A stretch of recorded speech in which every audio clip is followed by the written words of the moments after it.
ఇంట్లో కూర్చుని ఇంగ్లీష్ నేర్చుకోవాలనుకుంటున్నారా? అయితే వెంటనే మా స్పోకెన్ ఇంగ్లీష్ క్లాసెస్‌కి కాల్ చేయండి.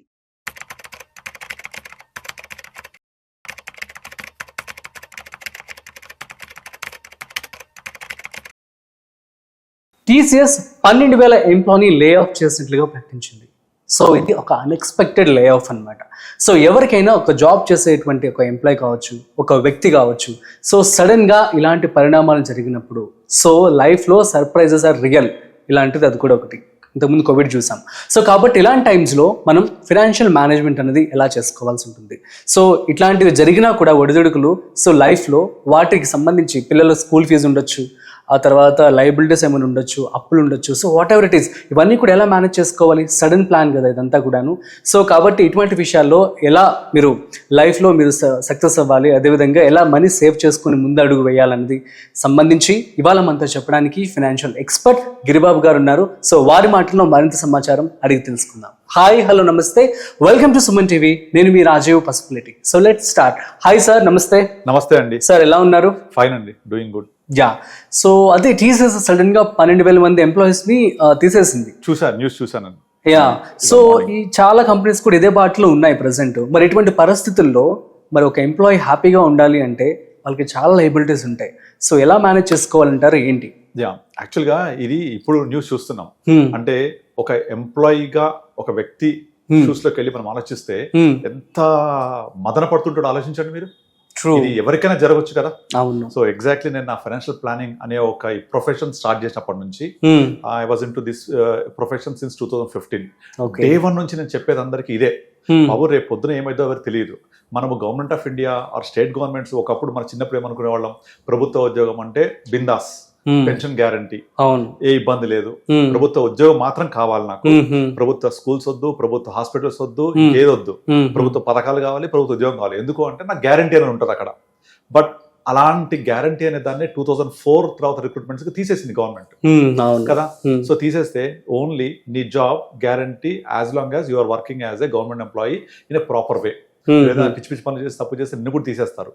సో కనుక నువ్వు ఉంటే కూడా నీకు పెన్షన్ రాదు. సో ఆ గ్యారంటీ అనే పదం అనేది ఎక్కడ వర్తించకుండా పోయింది. Now coming to 2025. ఇప్పుడు 2025 వచ్చిన తర్వాత మనకు కాంపిటీషన్ పెరిగిపోయింది. ప్రతి సంవత్సరం ఇంజనీరింగ్ పాస్ అయిన వాళ్ళు 5 లక్షల మంది వస్తున్నారు. వీళ్ళందరికీ జాబ్ క్రియేషన్ చేయాలి. సో కంపెనీస్ ఏం చేస్తాయి, నాకున్న ఎక్స్పెన్సెస్ తగ్గించుకోవడం ఫస్ట్ చేసేది ఏంటి, కాస్ట్ కటింగ్ చేయాలి. కాస్ట్ కటింగ్ చేయాలి అంటే ఫస్ట్ ఏం చేయాలి, ఎంప్లాయీస్ ని లే ఆఫ్ చేయాలి. సో ఇప్పుడు ఇదివరకు నేను లే ఆఫ్ చేయాలంటే వాళ్ళు ఏం చేస్తారు, ఫస్ట్ 45-50 సంవత్సరాల వయసు ఉన్న వాళ్ళని ఫస్ట్ టార్గెట్ చేస్తారు. హై ప్యాకేజ్ ఉన్న వాళ్ళని సెకండ్ టార్గెట్ చేస్తారు. ఈ హై ప్యాకేజ్ ఉండి నీ ఏజ్ ఎక్కువ ఉంటే ఫస్ట్ టార్గెట్ చేసేస్తారు. కనుక ఈ మెడ మీద కత్తి అనేది వయసు పెరిగిన కొద్దీ, ప్యాకేజ్ పెరిగిన కొద్దీ ప్రతి ఒక్కరికి ఉంటుంది. కనుక నేను నా ప్రొఫెషన్ స్టార్ట్ చేసిన 2015 నుంచి ఇలాంటివి జరుగుతున్నప్పుడు మనం గవర్నమెంట్ ఆఫ్ ఇండియా పెన్షన్ తీసేయడమే చూసాం కదా. కనుక ఎక్కడైనా సరే ఇది పాసిబిలిటీయే. రేపు ముందు జాబ్ కూడా గ్యారంటీ కాదు. కనుక మనము వర్షాకాలం వచ్చినప్పుడు డ్యామ్స్ నీళ్ళు ఎందుకు సేవ్ చేసుకుంటాం, ఎండాకాలం వాడుకోవడం కోసం. ఈ చిన్న ప్రకృతి సూత్రాన్ని మనం కూడా వాడుకోవాలి. నీకు ఆల్రెడీ నీకు శాలరీ వస్తుంది, 100 రూపాయలు ఎవరు వచ్చింది అంటే రేపు 15 రూపాయలు రేపటి కోసం దాచిపెట్టుకోవాలి. That is 15%. అట్లీస్ట్ ఒక 20%, 20,000 కుదరదా 15% దాచిపెట్టుకోవాలి. రేపు పొద్దున దాచిపెట్టుకొని దాన్ని ఫ్యూచర్ నీడ్స్ కోసం వాడుకోవాలి. ఇక్కడ ఒక పెద్ద ప్రాబ్లం ఇంకోటి ఏమొచ్చింది అంటే, మన పేరెంట్స్ జనరేషన్ వాళ్ళ లైఫ్ స్పాన్ ఆఫ్ జాబ్ ఎంత ఉండేది, యాక్టివ్ లైఫ్ 60, 65, కొన్ని ప్రొఫెషనల్ దాంట్లో 60+ ఉండేది. ఆ తర్వాత వాళ్ళు రిటైర్మెంట్ అయిన తర్వాత 60 to 70 వాళ్ళ పోస్ట్ రిటైర్మెంట్ ఏజ్ అనుకుంటే, ఆ 10 years వాళ్ళు నేను 60 ఏళ్ళు కష్టపడ్డాను, నేను ఇంత చేశాను, పిల్లల్ని సెట్ చేశాను, ఇప్పుడు నేను హ్యాపీగా కృష్ణారాం అనుకుంటూ ఏదో కాలక్షేపంగా గడిపేస్తాను, ఫ్రెండ్స్ మాట్లాడుకుంటూ ఫ్రెండ్స్తో గడిపేస్తూ అలా గడిపేస్తానని ఒక ఫీలింగ్ ఉండేది. బట్ ఇప్పుడు ఏమైపోయింది, ఈ జనరేషన్లో యాక్టివ్ లైఫ్ స్పాన్ వచ్చే 60 నుంచి 50 తగ్గిపోయింది. ఈవెన్ ఇప్పుడు కరెంట్ జనరేషన్ యంగ్స్టర్ని జెన్జీని అడిగితే వాళ్ళు ఏమంటారు, అసలు 50 కూడా యాక్సెప్ట్ చేయరు వాళ్ళు. 40-45 లోపలే రిటైర్మెంట్ అంతే. దానికి fire financial independent, retire early. నా పీపీటీ పేరు కూడా అదే, financial independent, retire early. So ఇది అందరికీ కొత్త యంగ్ జనరేషన్కి అయితే 40+, 45. మన జనరేషన్కి అయితే హూ ఆర్ రైట్ నౌ 45 ఆ ఏజ్, మన ఏజ్ గ్రూప్ వాళ్ళందరికీ 50 ఒక రిటైర్మెంట్ ప్లానింగ్ అనుకుంటున్నారు. ఓకే 50 అనుకుంటే ఆ 50 తర్వాత మీ యొక్క లైఫ్ స్పాన్ ఎంత ఉంటుంది? ఇంకా ఒక 75 దాకా మనం బ్రతుకుతాం అనుకుంటే 25 years అయిపోయింది. అప్పుడేమో మన పేరెంట్స్ ఏమో 60 దాకా active life, 10 years retirement life ఉండేది. ఇప్పుడేమో 10 years తగ్గింది యాక్టివ్ లైఫ్. అంటే మన పోస్ట్ రిటైర్మెంట్ లైఫ్ 10 పెరిగినట్టే కదా. కనుక అది పెరిగింది, మన లైఫ్ స్పాన్ పెరిగింది కదా. ఇప్పుడు 75+ కూడా హ్యాపీగా బతికేస్తారు 75-80 వరకు. అంటే మీరు 50 కనుక రిటైర్ అయితే 30 సంవత్సరాలు బతకాలి. ఫర్గెట్ అబౌట్ యువర్ లే ఆఫ్స్. నీ 50 తర్వాత 30 years లైఫ్ ని నువ్వు ఎలా లీడ్ చేస్తున్నావు? Do have plan for that? అవన్నిటికీ ప్లాన్ ఉండదు. అన్ని ప్లాన్ లేకపోగా ఇలాంటి సడన్ సర్ప్రైజెస్ వస్తే ఇంకా పెనం మీద నుంచి పొయ్యిలో పడ్డట్టే. కానీ ఎవ్వరికి స్పృహ ఉండట్లేదు. ఇప్పుడు నేను వచ్చే ముందు కార్లో ఒక అతను నాకు ఫోన్ చేశారు. ఫోన్ చేసి ఇదే డిస్కస్ చేస్తున్నాడు. అయితే డిస్కస్ చేస్తున్నాడు, మీరు ఎంతకాలం, మీ ఏజ్ ఆల్రెడీ 45 కదా, he don't want to continue his life after 3-4 years తర్వాత నేను పక్క రిటైర్ అకౌంట్ డిసైడ్ అయిపోయాడు. మరి ఎందుకు చేయలేదు? మై ఫ్రెండ్స్ అందరూ ఇన్వెస్ట్ చేస్తున్నారు, సేవ్ చేయాలంటే నాకు చాలా కారణాలు ఉన్నాయండి, నాకు వేరే ఉన్నాయి.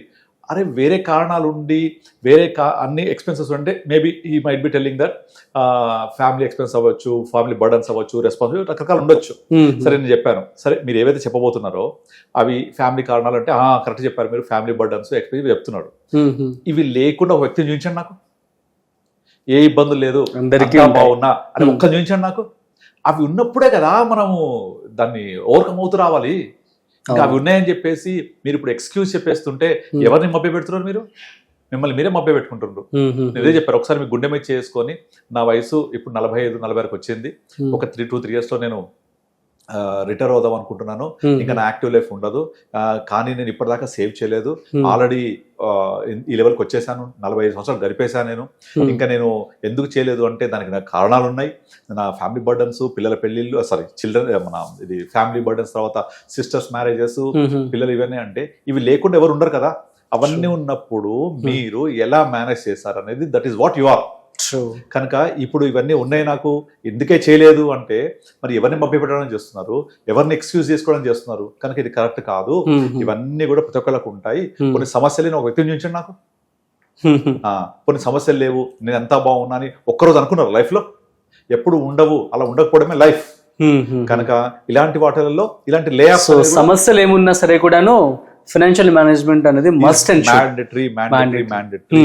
అది వచ్చిన తర్వాత మనము ఇది చేయడం కాదు. వర్షం వస్తుందని ముందే గొడుగు పట్టుకోవాలి. వర్షాకాలం ఉన్నప్పుడు నీళ్లు పట్టు పెట్టుకుంటే ఎండాకాలం పనిచేస్తాయి. డ్యామ్స్ అవేగా నేర్పించేది మనకు. అది ముందు నుంచి ప్లాన్ చేసుకుంటే అయితే తప్ప మనము అవి కాకుండా సమస్య వచ్చినప్పుడు నేను వర్షం వస్తే గొడుగు పట్టుకుంటా అంటే కుదరదు. బయటకు వెళ్తే వర్షం వస్తుందేమని ముందే గొడుగు పట్టుకోవాలి. సో మీరు సేఫ్ అవుతారు. అది ఫైనాన్షియల్ ప్లానింగ్ కానీ ఎక్కడైనా సరే ఈ స్పృహ లేకపోతే ఇలాంటి సడన్ సర్ప్రైజ్లలో చాలా మందికి హార్ట్ అటాక్ కూడా వస్తుంది. ఆబ్వియస్లీ. సో మరి ఇలాంటి పరిస్థితుల్లో మరి వాళ్ళు ఏం చేయగలరు? ఇప్పుడు ఫర్ ఎగ్జాంపుల్ వాళ్ళకి అసలు ఫైనాన్షియల్ మేనేజ్మెంట్ లేదని చెప్పి అనుకుందాం, దానికి సొల్యూషన్ లేదు. సఫర్. తను ఇంతకాలం నుంచి చేయని పనికి ఇప్పుడు అనుభవించాలి. దానికి ఏం చేయాలి అంటే నీకు డబ్బులు అయిపోయాయి, జీతం రాదు, నాకు ఎలా అంటే ఇంకా ఆన్సర్ లేదు ఎవరి దగ్గర. ఎవరి ఆన్సర్ చెప్పగలరు చెప్పండి? మీ దగ్గర ఆన్సర్ ఉందా? ఎవరి దగ్గర లేదు. అప్పుడు ఏం చేయాలి? అప్పటిదాకా ఏం చేసి ఉంటారు అసలు చాలా మంది తీసుకెళ్ళి ఈ 45 years ఎంప్లాయీ లైఫ్ స్పాన్ అంతా ఒక 2-3 ప్లాట్లు కొంటారు. ఎందుకు? సొసైటీలో చూపించుకోవడం కోసం. పియర్ గ్రూప్ ప్రెషర్, భార్య చెప్తూ ఉంటుంది, ఇంట్లో వాళ్ళు అడుగుతారు, ట్రాప్. ఎగ్జాక్ట్లీ. ప్లాట్లు కొంటారు. ఈ ప్లాట్లు కొనేటప్పుడు ఏం చేస్తారు? నా బడ్జెట్ 10 లక్షలు అయితే లోన్ ఇంకో 10 లక్షలు తీసుకుని 20 లక్షలు కొంటారు. ఎందుకు? ఆ అమ్మే ఏజెంట్ ఏం చేస్తాడు? మీ 10 లక్షలతో చిన్న ప్లాట్ వస్తుంది, ఇప్పుడు ఇంకొక డిస్కౌంట్ ఉందనో ఇంకోటనో 20 లక్షల ప్లాట్ కడతాడు. నా బడ్జెట్ అంతా 10 లక్షలే, మరి మిగతా 10 లక్షలు లోన్ తీసుకుంటా. సడన్ గా లే ఆఫ్ అయింది, ఎవరు కట్టాలి లోన్? ఆబ్వియస్లీ. ఇప్పుడు రియల్ ఎస్టేట్ బాగా డౌన్ అయింది అని అంటున్నారా? దానికి కారణం ఏంటి? మేజర్ గా మార్కెట్ లో డిమాండ్ లేకపోవడం. డిమాండ్ ఎందుకు లేదు అంటే జనాల దగ్గర డబ్బులు లేవు. డబ్బులు ఎందుకు లేవు అంటే ఇలాంటి భయాలు సడన్ గా స్టార్ట్ అయినాయి లాస్ట్ 2 years నుంచి. అండ్ గవర్నమెంట్ స్పెండింగ్ లేదు. అంటే అక్కడ క్రయ విక్రయాలు జరగట్లేదు, బయింగ్ సెల్లింగ్ జరగట్లేదు. జరగకపోవడం కారణం ఏంటి? డబ్బులు లేవు. అంటే ఇప్పుడు ఒక వస్తువు ధర పెరగడానికి కానీ తగ్గడానికి కానీ సప్లై ఆర్ డిమాండ్ రీజన్ ఉంటుంది. టమాటాలు విపరీతంగా వచ్చేసాయి మార్కెట్ లోకి, సప్లైస్ పెరిగిపోయాయి, కిలో 10 రూపాయలు అయింది. టమాటా దొరకట్లేదు, కిలో 100 రూపాయలు అవుద్ది. ఇక్కడ సప్లై డిటర్మైన్ చేస్తుంది ప్రైస్ ని. వేర్ యాజ్ ఒక ల్యాండ్ ప్రైస్ ఎవరు డిటర్మైన్ చేస్తారు? డిమాండ్. సప్లై కాన్స్టెంట్ ల్యాండ్ కి. సో నాకు కావాలి అందరు ల్యాండ్ ఎగబడుతుంటే ధర పెరిగిపోద్ది. ఒక 3 years వరకు అదే చూసాం మనం. సడన్ గా ప్రైస్ పెరగడం అయిపోయింది. ఎందుకు అంటే డిమాండ్ లేదు. ఎందుకు లేదు అంటే అలా డబ్బులు లేవు, నేను కొనదలుచుకోవట్లేదు. ఇప్పుడు నాకు నార్మల్ గా ల్యాండ్ కొనే ఇన్వెస్ట్మెంట్కి వెళ్ళాలి అంటే ఫస్ట్ నేనే నా ఫుడ్, నా లైఫ్, నా పిల్లలు, నా ఇది ఇక్కడ సరిపోయింది డబ్బులన్నీ. అవును. ఎందుకు అంటే నేను ఇంకా ఎక్స్ట్రా ఖర్చు పెడితే నాకు వస్తే రావో, జాబ్ ఉంటుందో ఉండదో, ఏఐ వచ్చిన తర్వాత నా జాబ్స్ ఉంటాయా లేవా, ఇప్పుడు ట్రంప్ వచ్చిన తర్వాత టారిఫ్స్ వేసి జాబ్స్ తీసేసి రకరకాల జరుగుతున్నాయి కదా, True. ఇవన్నీ ట్రాప్ లో పడిపోతుంటారు. కనుక ఎవరికి వాళ్ళు డబ్బులు సర్దుకుంటున్నారు, అంటే ఇన్వెస్ట్మెంట్ కోసం ఆలోచించట్లేదు. సో డిమాండ్ తగ్గిపోయింది. మరి ఇది ముందు ఊహించావా నువ్వు? ఊహించలేదు.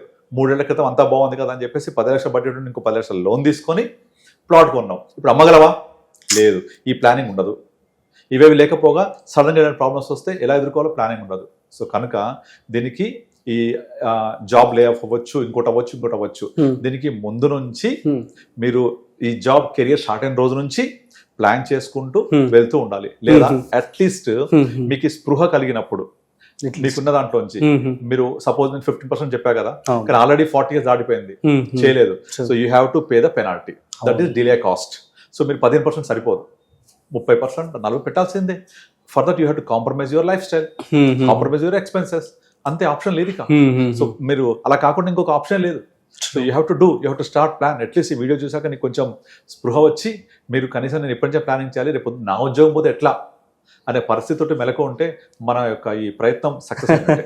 Thank you so much sir. So చాలా మంచి విషయం అయితే చెప్పడం జరిగింది. సో గైస్, అందరికీ అర్థమైంది కదా, మనం రెగ్యులర్గా ఫినాన్స్ సంబంధించినటువంటి వీడియోస్ అనేవి చేస్తూ ఉన్నాము.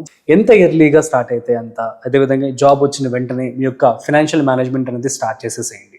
So that's it. సో మరొక ఇంట్రెస్టింగ్ కాంటెంట్తో మళ్ళీ కలుద్దాం. అంతవరకు చూస్తూనే ఉండండి సుమన్ టీవీ.